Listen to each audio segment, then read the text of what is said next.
వి gold trusted gold buyers. మీరు తాకట్టు పెట్టిన బంగారాన్ని విడిపించి ఈ రోజు ఉన్న మార్కెట్ ధరకు కొనబడును.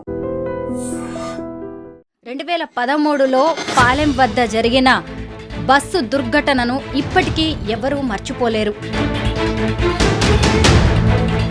బెంగళూరు నుంచి హైదరాబాద్ వస్తున్న ప్రైవేట్ ట్రావెల్స్ బస్సులో అగ్ని ప్రమాదం జరిగి 45 మంది సజీవ దహనమయ్యారు. ఇప్పటికీ కూడా ప్రైవేట్ ట్రావెల్స్ మాఫియా అలాగే జడలు విప్పుతోంది. 2013 అక్టోబర్ 30న జరిగిన పాలెం బస్సు దుర్ఘటన గురించి ఒక్కసారి గుర్తు చేస్తున్నాం. సంఘటన గుర్తు చేసుకుంటే కళ్ళ నీళ్ళు వస్తాయి. 6 అడుగుల బిడ్డని 3 అడుగుల బిడ్డగా మూట కట్టిస్తుంటే 45 మంది ఎందుకు చనిపోయారు స్పాట్లో. చాలా ఆశ్చర్యకరమైన విషయాలు బయటపడ్డాయి. పిల్ల చచ్చిపోయారు అంటున్నారు కదా, నా బస్ పోతే నాకు బాధ లేదా అని చెప్పి ఆయన వీరరంగం చేస్తున్నాడు. స్లీపర్ కోచ్లు కానీ ఇవన్నీ కూడా నిజంగా ఎంత ఐరాని అంటే మీకు ఒక్కొక్కసారి బాధేస్తుంది. పెద్ద మాఫియా ఇది, చాలా పెద్ద మాఫియా స్టిల్. ఎందుకంటే బస్సులు ప్రైవేట్ ట్రావెల్స్ బస్సులు మామూలు వాళ్ళే కావు, అంత రాజకీయ నాయకులు. అందరికీ నమస్కారం, నేను Swaroopa Potlapalli. Welcome to I dream. 2013లో పాలెం వద్ద జరిగిన బస్సు దుర్ఘటనను ఇప్పటికీ ఎవరూ మర్చిపోలేరు. బెంగళూరు నుంచి హైదరాబాద్ వస్తున్న ప్రైవేట్ ట్రావెల్స్ బస్సులో అగ్ని ప్రమాదం జరిగి 45 మంది సజీవ దహనమయ్యారు. ఇప్పటికీ కూడా ప్రైవేట్ ట్రావెల్స్ మాఫియా అలాగే జడలు విప్పుతోంది. అంత పెద్ద దుర్ఘటన జరిగినా కానీ అసలు ఈ ప్రైవేట్ ట్రావెల్స్ విషయంలో ఎలాంటి మార్పులు రాలేదు. కొత్తగా ప్రభుత్వాలు వచ్చాయి, పార్టీలు మారుతున్నాయి, కానీ ఈ ప్రైవేట్ ట్రావెల్స్ని మాత్రం ఎందుకు కట్టడి చేయలేకపోతున్నారు? అప్పుడు ఈ పాలెం ఘటన మీద ఎంతో పోరాటం చేసిన పాలెం సుధాకర్ గారు నాతో పాటు ఉన్నారు. ఆయనతో మాట్లాడదాం. నమస్తే సుధాకర్ గారు. ముఖ్యంగా 2013 అక్టోబర్ 30న జరిగిన పాలెం బస్సు దుర్ఘటన గురించి ఒక్కసారి గుర్తు చేసుకుందాం. సంఘటన గుర్తు చేసుకోవడానికి కళ్ళ నీళ్ళు వస్తాయి. ఎందుకంటే అక్కడి నుంచి బయలుదేరిన 53 మందిలో 45 మంది సజీవ దహనమయ్యారు. ఎన్నో ఆశలతోటి రకరకాల పద్ధతుల్లో వెళ్ళిన వాళ్ళు అంతా అంతా అంతా టెక్ స్టూడెంట్సే, అంతా సాఫ్ట్వేర్ స్టూడెంట్సే. 6 అడుగుల బిడ్డని 3 అడుగుల బిడ్డగా మూట కట్టిస్తుంటే పురుగులు పడి బాడీ గుర్తుపట్టలేక దారుణం. అసలు అది ఊహించలేము ఆ సంఘటన. నిజం కోసం తలుచుకుంటే కూడా అనిపిస్తుంది. అందుకనే నేను అక్కడ మూమెంట్లో దిగాల్సి వచ్చింది. ఇంకొక బిడ్డకి జరగకూడదు, ఇది నా బిడ్డ ఉంటే అనిపించింది. అందుకు దాంట్లో నాకు తెలిసిన దగ్గర రిలేషన్ ఉండే, మాకు కజిన్ అవుతాడు, నాకు వరస కొడుకు అవుతాడు వాడు, అక్షయ్ సింగ్ అని. ఆ రోజు 30th మార్నింగ్, ఎర్లీ మార్నింగ్ అనుకుంటా అది. నేను ఇందిరా పార్క్లో వాకింగ్ చేస్తుంటే సడన్గా ఫోన్ వచ్చింది. అంకుల్ ఇట్లా జరిగింది, మావాడు బస్సులో వచ్చినట్టున్నాడు కానీ లిస్ట్లో దొరకట్లేదు, ఇట్లా తగలబడిన లిస్టులో 30 పేర్లు వస్తున్నాయి కానీ జబ్బా ట్రావెల్స్ జరిగింది అంటే, నేను సరే ఇంటికి వచ్చిన తర్వాత టీవీ చూస్తే కనబడింది నాకు. ఇట్లా మంటలు కనబడుతున్నాయి, డెడ్ బాడీస్ కింద పడేసినాయి, మాడిపోయినాయి, గుర్తుపడడానికి కూడా వీల్లేని పరిస్థితి. ఏంటి అని చూస్తే ఇక్కడ జబ్బా ట్రావెల్స్ లక్కడికే పూల దగ్గర గొడవలు జరుగుతూ ఉంది. వాడు రఫ్గా మాట్లాడుతున్నారు. నాకెందుకు మంచిగా అనిపించలే, ఏంది ఇంత రఫ్గా మాట్లాడుతున్నారు, ఇంత వేస్తున్నారు అని చెప్పి వాడిని పిలిచాను. మా కజిన్ వాళ్ళ బ్రదర్ని ఏదో పిలిచి వెళ్దామని చెప్పి అక్కడికి వెళ్ళాం. వెళ్ళేటప్పటికి ఇంతలో లిస్ట్ వచ్చేసింది, మొత్తం 50-45 మంది చనిపోయారు. ఇంత దాంట్లో అక్షయ్ సింగ్ పేరు కూడా వచ్చేసింది. ఇక ఏం చేయగలుగుతామని చెప్పి కూర్చున్నాం మేము. అట్లాగే సంథింగ్, ఇప్పుడు నేను పాలిటిక్స్లో ఉన్నాను, గత రాజకీయాల్లో ఒక సమస్య మీద పరిష్కారం చేస్తున్నాం. 45 మంది ఎందుకు చనిపోయారు స్పాట్లో, దానికి కారణాలు ఏంటి అన్నది పక్కన కూర్చొని చూస్తున్నాను, నేను రిఫర్ చేస్తున్నాను. చాలా ఆశ్చర్యకరమైన విషయాలు బయటపడ్డాయి. ముందు ఆ నెంబర్ కొట్టి చూశాను, bus number. Bus belong to, అప్పటికే ఆయన మీరు పిల్ల చచ్చిపోయారు అంటున్నారు కదా, నా బస్ పోతే నాకు బాధ లేదా అని చెప్పి ఆయన వీరరంగం చేస్తున్నాడు. చనిపోయిన వాళ్ళ గురించి కాదు, తన బస్ తగలబడిపోతే నాకు ₹1,00,00,000 బస్ తగలబడిందా, నేనెవడికి చెప్పుకోనని ఆయన. నాకెందుకో కొంచెం మంచిగా అనిపించలే, ఇది సంథింగ్ రాంగ్ వెళ్తుంది ఇది అని చెప్పని. ఆ నెంబర్ కొట్టి చూస్తే నా బస్ అమ్మేశా, నేను అమ్మేసి కూడా 2 years అయింది అన్నాడు ఆయన. నెంబర్ కొట్టి చూస్తే దాంట్లో గవర్నమెంట్ రిజిస్టర్స్ దాంట్లో బస్సు ఉంది, ట్రాన్స్ఫర్ కాల, 2 years ట్యాక్సులు కడతలేరు. అప్పుడు అర్థమైంది ఇదంతా మాఫియా నడుస్తుంది. It's a travel mafia. Private travels వాళ్ళు ఏం చేస్తారంటే ఒక్క బస్ నెంబర్ మీద పర్మిట్ తీసుకుని 4 బస్సులు నడుపుతారు. That is what happening. అమ్మేశానని చెప్పాడు ఆయన 2 సంవత్సరాల క్రితం, కానీ ట్రాన్స్ఫర్ కాలేదు. దాని మీద ట్యాక్సెస్, దాని మీద పెనాల్టీలు ఉన్నాయి, అటాక్ పెండింగ్ ఉన్నది. నేను చెప్పేది కదా, దాంట్లో నెట్లో దొరికింది నాకు అది. ఇదేంది ఇట్లా ఉంది అనుకున్నాను. ఇంతలోకి నాకు ఇంకొక సంఘటన గుర్తొచ్చింది అప్పుడే. అంతకుముందు ఒక 6 నెలలకు ముందే అప్పుడు ట్రాన్స్పోర్ట్ మినిస్టర్ కాళేశ్వరి ట్రావెల్స్ వాళ్ళది బస్సు సిద్ధికి వెళ్తుంటే అది పడిపోయి 32 మంది చనిపోయారు. అప్పుడు కూడా మేము రైజ్ చేసాం, ఈ ప్రైవేట్ ట్రావెల్స్ వాళ్ళు ఏదో గడబడి చేస్తున్నారు, కాస్త ఈ స్పీడ్ మీద నడుపుతారు. ఎందుకంటే బెంగళూరు నుంచి ఇక్కడికి రావడానికి 8-9 గంటలు బయలుదేరాలి. ఈ గవర్నమెంట్ బస్సులు 8-9కి బయలుదేరతాయి, బయటకు వచ్చేస్తాయి. వీళ్ళు ఏం చేస్తారంటే 11 గంటలకు బయలుదేరతారు, 5 గంటలు హైదరాబాద్ పట్టుకొస్తారు. ఎందుకంటే అంత లోపల ఎంట్రీ కావాలి కాబట్టి చాలా స్పీడ్ మీద కొడతారు, సింగిల్ డ్రైవర్ ఉంటారు.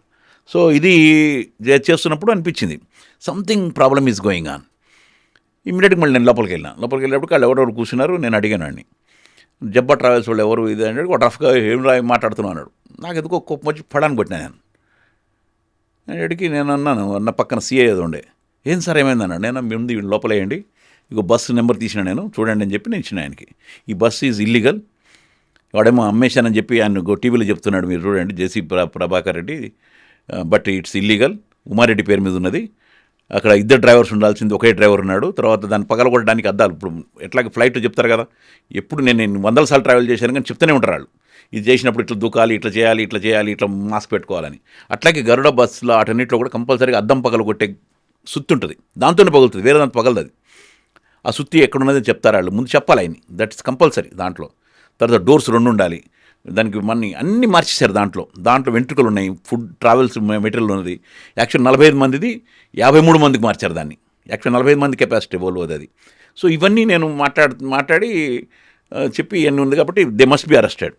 సో ఇమ్మీడియట్గా నాకేంటంటే ఆ రోజు కూడా మేము ఏదైతే కాళేశ్వరి అది అయినప్పుడు సిరిదికి వెళ్తున్న బస్సు అయినప్పుడు కూడా నేను అప్పుడు కూడా ట్రావెల్స్ని బంద్ చేయమని చెప్పాం, లేకపోతే ట్రాన్స్పోర్ట్ మినిస్టర్ రాజీనామా చేయాలి because of his failure private travels. ఎందుకంటే ఒక్క పేరు మీద 4 బస్సులు నడుపుతున్నారు, దాదాపు రాష్ట్రాలకి, అప్పుడు ఉమ్మడి రాష్ట్రం కాబట్టి 2 రాష్ట్రాలు కలిపి దాదాపు 2,000 కోట్ల రూపాయల నష్టాలు వస్తున్నాయి.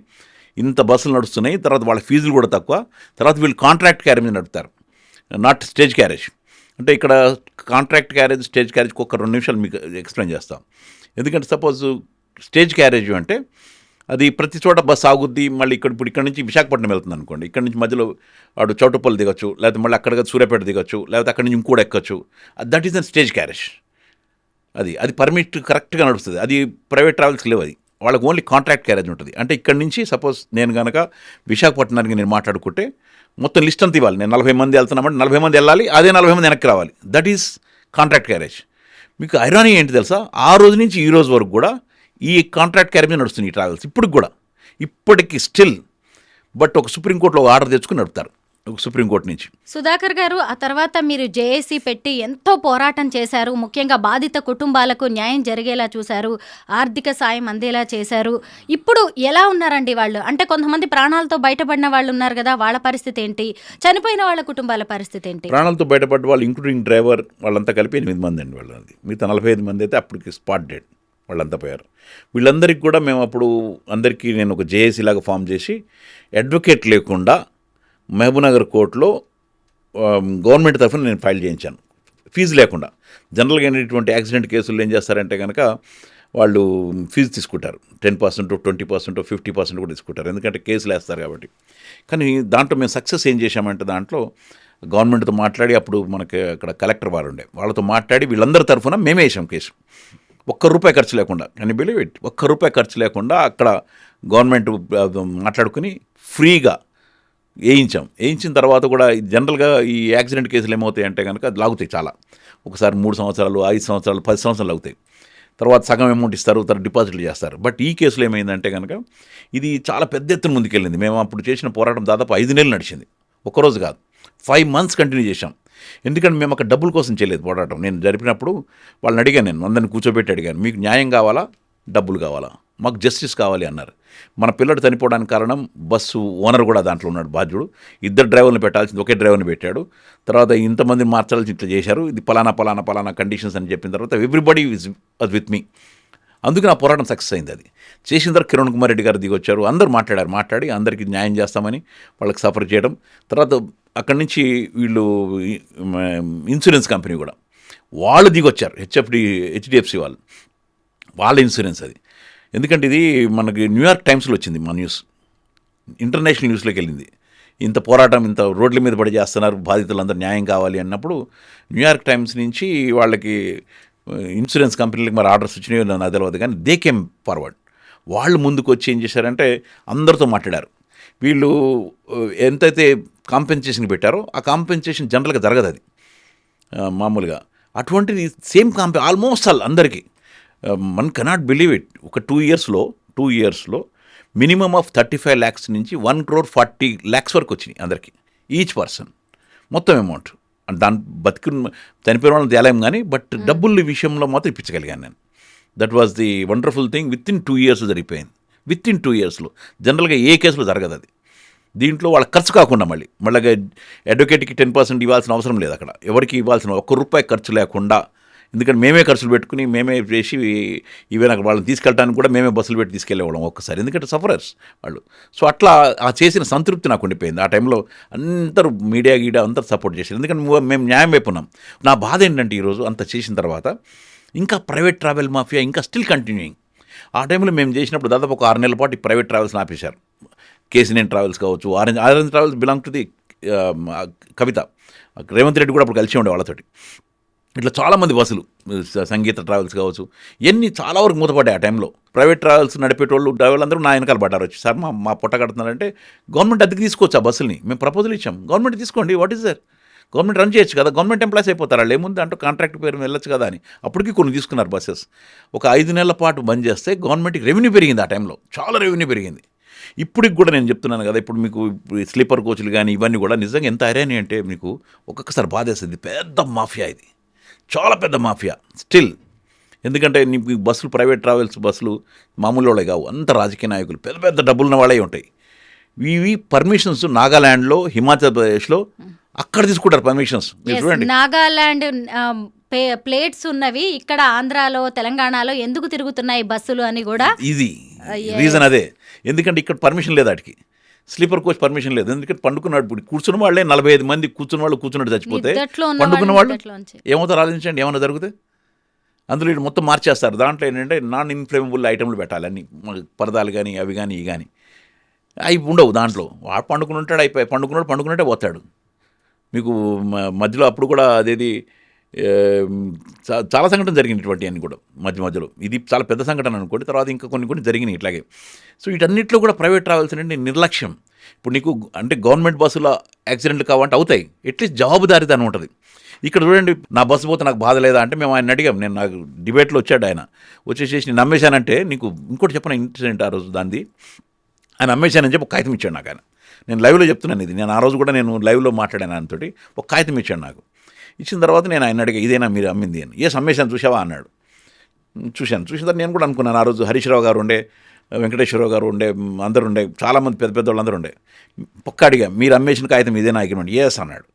తీశాను అక్టోబర్ తీసి, మీరు ఒక్కసారి సంతకాలు పెట్టిన డేట్ చూడండి అన్నాను. ఏమైంది అన్నాడు. మీరు చూడండి ఒకసారి అన్న. చూస్తే October 2020 సంథింగ్, 2000 ఏదో సంథింగ్ డేట్ ఉండింది, అది 2010 అనుకుంటా, సారీ 2000 జరిగింది, 2013 కాదు, 2010 October ఉన్నది. డాక్యుమెంట్స్ కొన్న డేట్ చూడండి అన్న. జనవరి, అక్టోబర్ కాదు, December 2010. అంటే సంతకాలైన 2 నెలలకు కాగితాలు కొన్నారు. చూసారా అన్న. అందరు అబక్కయ్యారు ఆ రోజు. హరీష్ రావు గారు ఉండే, అందరు ఉండే మొత్తం దాంట్లో.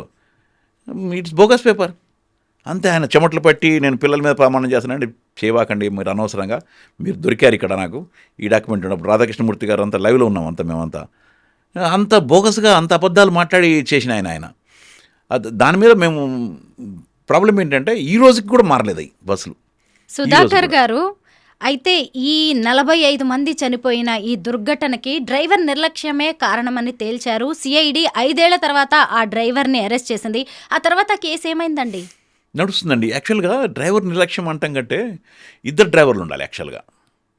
తర్వాత టైమింగ్స్ కంట్రోల్ ఉండాలి. ఆర్టీఏ వాళ్ళది కూడా తప్పే. ఎందుకంటే మధ్యలో ఆర్టీఏ వాళ్ళు చెకింగ్ చేస్తారు, వీళ్ళు స్పీడ్ ఎంతకు వచ్చారు, చెకింగ్ ఉండాలి, ఉంది. అవన్నీ సిస్టమ్ అంతా ఉంది మన దగ్గర. అవి లేవు. వీళ్ళు అక్కడి నుంచి బయలుదేరిన టైమింగ్ రికార్డు ఉంటుంది, వెళ్ళే టైం రికార్డింగ్ ఉంటుంది, మధ్యలో స్పీడ్ గన్స్ ఉంటాయి, వాటికి లాక్ చేసి ఉంచాలి. ఎందుకంటే వీళ్ళు ప్రైవేట్ ట్రావెల్స్ బస్సు అందుకోవాలి. పొద్దున్న ఇక్కడ హైదరాబాద్లో డేలో రానియర్, ఆఫ్టర్ 9 రానియర్, సీట్ లోపలికి 6 లోపల రావాలి. అందుకని తొందర పడతారు. అక్కడ ఏం చేస్తారంటే 12 గంటలకు ఎక్కుతారు. మనలో కూడా తప్పేముందంటే మనం ట్రావెలర్స్లో కూడా ఆ ప్రైవేట్ ట్రావెల్స్ చాలా తొందరగా వెళ్తుందండి, 12 గంటలకు ఎక్కితే పొద్దు దిగిపోతా ఉంటాడు. అదే గవర్నమెంట్ బస్ 9 గంటలకు ఎక్కాలి, ఎందుకంటే 8 గంటలు 3 గంటలు ఇంకెక్కడ కూర్చోవచ్చు కదా అనుకుంటారు వాళ్ళు. సో అది కూడా. తర్వాత వాళ్ళదేమో చూడటానికి చాలా బ్రహ్మాండం కనబడుతూ ఉంటుంది, కలర్ఫుల్ ఉంటాయి అన్ని బస్సులు, కాస్త అనిపిస్తుంది వాళ్ళకి, ఇవి బాగుండవు కదా అంటారు. సో దీంట్లో కూడా అప్పుడు మేము అందరం రిక్వెస్ట్ చేసాం, అది కూడా ఈ ప్రైవేట్ ట్రావెల్స్లో ట్రావెల్ చేయొద్దని చెప్పి. ఇంకోటి తెలుసా మీకు, అది ఇప్పుడు టికెట్ రెడ్ బస్ ఉంది కదా, అది కూడా ఇల్లీగలే టికెటింగ్ కూడా. ఎందుకంటే ది కెనాట్ సెల్. అన్ని సుప్రీంకోర్టు ఆర్డర్లు అడ్డం పెట్టుకుని చేస్తున్నదే ఇప్పటికి స్టిల్. ఇప్పుడు కూడా ఈ రాష్ట్రాల్లో తెలంగాణ, మన ఆంధ్ర రాష్ట్రానికి తెలంగాణ రాష్ట్రానికి ఒక్కొక్కరికి 1000 కోట్ల రూపాయలు నష్టం వస్తుంది బికాస్ ఆఫ్ బస్సెస్. ఎవరికి? ఒక్కొక్కరికి ప్రభుత్వానికి మన రాష్ట్ర ప్రభుత్వానికి. మినిస్టర్ ఉండే, ఆయన అడిగాను నేను, మీరు కనుక సపోజ్ మొత్తం బస్సులు టేక్ ఓవర్ చేస్తే ఎట్లా ఉంటుంది అంటే, ప్రభుత్వం ఉంటుందా అన్నాడు ఆయన. రియల్గా. ఎందుకంటే గవర్నమెంట్కి ఫీడింగ్ వాళ్ళు మంత్లీ ఎక్స్పెండిచర్ ఇస్తారు, మెయింటెనెన్స్ చేస్తారు. మనకి మీరు లక్టికపూల్ దగ్గర కానీ మిగతా చూడండి ఎన్ని బస్సులు ఇట్లా తిరుగుతుంటాయి. మనకు ఊహించలేము అన్ని బస్సులు, ప్రైవేట్ బస్సులు. తర్వాత మంచి రూట్లన్నీ కూడా ప్రైవేట్ ట్రావెల్స్కి ఇస్తారు. నష్టం వచ్చే రూట్లన్నీ కూడా ఉంటాయి. Everything is match fixing. ఇవన్నీ ఆర్టీఏ వాళ్ళకి తెలియదంటే తెలుసు. ఆర్టీఏ వాళ్ళు కూడా డబ్బులు సంపాదిస్తారు వీటిలో. దాంట్లో లిమిటెడ్ కంటే ఎక్కువ ట్రావెల్ చేయకూడదు. దాంట్లో మెటీరియల్ కూడా నేను ట్రావెల్ చేస్తే నా సామానే ఉండాలి, దాంట్లో వేరే సామాన్ ఎక్స్ట్రా అయ్యకూడదు, అది వేస్తారు దీంట్లో. ఇట్లా చాలా ఇల్లీగల్ థింగ్స్ నడుస్తున్నాయి. ఇవన్నీ ట్యాక్సెస్ అన్నీ పోతూనే ఉన్నాయి గవర్నమెంట్కి. గవర్నమెంట్ నష్టం జరుగుతుంది. ఈ రోజు కూడా నష్టం జరుగుతుంది. ఇప్పుడు కూడా మనం చూసా, మన పొన్నం ప్రభాకర్ గారు ఆ రోజు ప్రైవేట్ ట్రావెల్స్ మీద మొన్న రేట్లు పెంచుతున్నారని చెప్పారు. ఫన్నీ ఏంటి తెలుసా, ఇక్కడి నుంచి మీకు ఫ్లైట్లో బెంగళూరు వెళ్ళటానికి 2000-3000 టికెట్. పీక్ టైంలో బస్కు చూడండి 4000 ఉంటుంది తెలుసా మీకు. బస్సులో 4000 రూపాయలు, బస్సులో 4000 రూపాయలు వేస్తారు. అంటే వాళ్ళు కూడా స్పాట్ని బట్టి రేటు పెంచేస్తున్నారు. అది కూడా 4000, 5000. సో లూటి చేయడమే పబ్లిక్ని. సరిగ్గా పుష్కర కాలం క్రితం ఈ దుర్ఘటన జరిగింది. అప్పుడు ఉమ్మడి ఆంధ్రప్రదేశ్ కాంగ్రెస్ ప్రభుత్వం ఉంది. ఆ తర్వాత 10 ఏళ్ళు బీఆర్ఎస్ ప్రభుత్వం, కేసీఆర్ గారి పాలన జరిగింది. ఇప్పుడు మళ్ళీ కాంగ్రెస్ ప్రభుత్వం వచ్చింది. ఇప్పుడు ఐపీఎస్ సజ్జనార్ లాంటి వాళ్ళు టీజీఎస్ఆర్టీసీకి ఎండీగా ఉన్నారు. పొన్నం ప్రభాకర్ గారు మినిస్టర్గా ఉన్నారు. మీరు ఇప్పటికీ కూడా ఈ ప్రైవేట్ ట్రావెల్స్ మాఫియా మీద ఫైట్ చేస్తున్నారు. ఇప్పటికైనా సరే ప్రభుత్వం ఎలాంటి చర్యలు తీసుకుంటే మంచిదంటారు ఈ ప్రైవేట్ ట్రావెల్స్ మాఫియాని కట్టడి చేయడానికి? తీసుకోవాలండి. ఎందుకంటే ప్రైవేట్ ట్రావెల్స్ వాళ్ళు ఏంటంటే వాళ్ళ జవాబుదారీ లేదు, డబ్బులు సంపాదించడం తప్పలేదు. డబ్బున్న వాళ్ళే ఉన్నాయి, ప్రైవేట్ చిన్నవాళ్ళే లేవు అక్కడ బస్సులు. నాకు తెలుసు 100% చెప్తున్నాను నేను. ఎక్కడో అరాకొర ఉంటే ఎవరైనా ఉండొచ్చేమో కానీ మొత్తం ఇదంతా పెద్ద వాళ్ళ బస్సులన్నీ, మొత్తం అన్నీ స్లీపర్ కోచ్లు త్రూ అవుట్ ఇండియా నడుపుతారు. ట్రావెల్స్ అన్ని త్రూ అవుట్ ఇండియా నడుస్తూనే ఉంటాయి వీళ్ళన్నీ. ఇంతకుముందు చెప్పాను కదా, నాగాల్యాండ్, హిమాచల్ ప్రదేశ్, అయితే నార్త్ ఈస్టర్న్ స్టేట్ నుంచి పర్మిషన్స్ ఈజీగా దొరికిపోతాయి. వాళ్ళకేమైంది, వాళ్ళకి డబ్బులు కావాలి కాబట్టి వాళ్ళు ఇచ్చేస్తారు. ఇక్కడ నడుపుతున్నారు. అయ్యి స్లీపర్ కోచ్లు అన్నీ కూడా ఇల్లీగలే. ఇప్పుడు మళ్ళీ నాకు తెలిసి ఆర్టీసీ వాళ్ళు కూడా పెట్టారని చెప్పన్నారు. మరి how they got the permission I don't know, but it's illegal. ఎందుకంటే పండుకున్నట్టు చచ్చిపోతాడు. It's not good thing. చూడటానికి బాగా అనిపిస్తాయి కానీ దాంట్లో బస్సులు సీటింగ్ అన్నా తగ్గించాలి. మరి ఎక్కువ సీటింగ్ పెట్టకుండా, లేకపోతే అన్నీ తీసుకోవాలి, ప్రికాషన్స్ అన్నీ తీసుకోవాలి. తీసుకోకుండా పడుకున్నట్టుగా పోవడం అనేది చాలా అవుద్ది. కాబట్టి దాని మీద కట్టడి చేయాలి. తర్వాత ఈ ట్యాక్సెస్ అన్నీ కూడా కంపల్సరీ గవర్నమెంట్కి రావాలి, ప్రైవేట్ వాళ్ళ జబ్బులో కాదు వెళ్ళాల్సింది. అందుకనే కదా మేము మొదటి నుంచి కూడా ప్రభుత్వ రంగ సంస్థలు పటిష్టం చేయాలని చెప్పి మేము డిమాండ్ చేస్తూనే ఉంటాం దాంట్లో. కాబట్టి ప్రభుత్వం వీటి మీద కాన్సన్ట్రేట్ చేయాలి. బట్ దీంట్లో అంత పెద్దవాళ్ళు ఉన్నారు, పెద్దవాళ్ళే. నేను చెప్పాను కదా ఇంతకుముందు, నేను ఒక ఆయన అడిగితే ప్రభుత్వం కూలిపోద్ది, అంత సపోర్టర్స్ ఉన్నారని చెప్పి ఆ డబ్బులు ఇచ్చి నడిపించే వాళ్ళు ఉన్నారు. ఇంతకుముందు ఏమైంది అంటే కనుక రాజకీయ నాయకులు నాకు తెలిసి ఫండింగ్ చేసి రాజకీయ నాయకులకు ఫండింగ్ చేసేవాళ్ళు ఈ డబ్బులున్న వాళ్ళు. ఇప్పుడు డబ్బులున్న వాళ్ళే రాజకీయాల్లోకి వచ్చేసారు, వాళ్ళే నడుపుతున్నారు, వాళ్ళే డైరెక్ట్గా మినిస్టర్లు అయి ఉంటారు, వాళ్ళే బస్సులు ఉంటాయి అన్నీ. సో ఆ పరిస్థితి తప్పనిసరిగా ఈ రెండు రాష్ట్రాలు గమనిస్తే కనుక రాష్ట్ర బడ్జెట్కి ఉపయోగపడతాయి. 1000 కోట్లు, మామూలు మాట కాదు. 1000 కోట్లు, నేను ఊరికి ఆషామాషి గంటలా 1000 కోట్లు ఉంటాయి. నేను కావాలని లెక్కలన్నీ కూడా ఇగలుగుతాయి. ఎన్ని బస్సులు నడుస్తున్నాయి, ఎక్కడెక్కడ నడుస్తున్నాయి, ఏం ట్రాన్స్పోర్ట్ నడుస్తున్నది. ఎందుకంటే కనీసం 3-4 వేల బస్సులు ఇల్లీగల్గా నడుస్తూనే ఉంటాయి. 3-4 వేల బస్సులు మినిమం. అది నేను ఇంతకుముందు లెక్క చెప్తున్నా, ఇప్పుడు ఇంకా పెరిగే ఉంటాయి బస్సులు, అది లేదు అది. సో ఇవన్నీ తప్పనిసరిగా కట్టడి చేస్తేనే రాష్ట్రానికి మంచిది, ప్రజలకు కూడా మంచిది.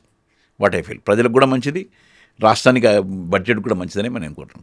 ఎక్కడ ఏ బస్సు ప్రమాదం జరిగినా మీ జేఏసీ పనిచేస్తూ ఉంటుందా దాని మీద? అంటే ఇప్పుడు అంత యాక్టివ్గా కాకపోయినా కానీ జనరల్గా మేము మా వాయిస్ వినిపిస్తూనే ఉన్నాం. ఎందుకంటే మధ్యలో ఆ టైంలో బాగానే మాకు మా వాయిస్ వినిపించి ఇప్పుడు కూడా చేస్తున్నారంటే because of that reason only. అప్పుడు కూడా కాస్త పట్టుకున్నారంటే. కానీ ఏంటంటే ఈ సుప్రీంకోర్టులో కేసులు ఉండిపోయినాయి. వాటిని విడిపించడానికి ప్రభుత్వాలు పనిచేయాలి. ఇప్పుడు ఎందుకంటే దాని మీద సీరియస్నెస్ ఉండదు. ఇప్పుడు బస్సులు ఇల్లీగల్గా నడుస్తున్నాయి, నేను చెప్తున్నాను కదా, ఇప్పుడు నడుస్తున్న ఇల్లీగల్ నడపాలంటే ఎవరు చేయాలి? ప్రభుత్వం తీసుకోవాలి చొరవ. ఎవరు తీసుకుంటారు? ప్రైవేట్ వాడు ఎందుకు తీసుకుంటాడు? ఎవరు వెళ్తారు? అప్పటికి మేము ప్రయత్నం చేస్తున్నాం.